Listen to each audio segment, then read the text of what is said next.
गुरुदैव दत्त. विरहाचं तत्त्वज्ञान.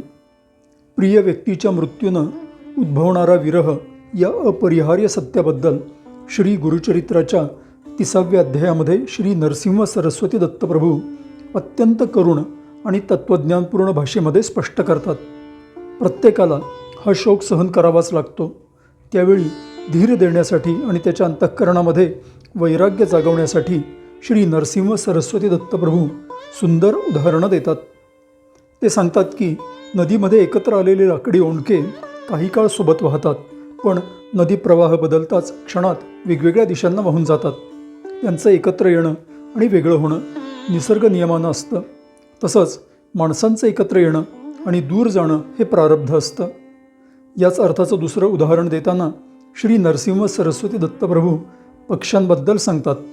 संध्याकाळी अनेक पक्षी झाडावर येऊन बसतात, किलबिल करतात, पण पहाटे प्रत्येक पक्षी आपापल्या दिशेनं उडून जातो.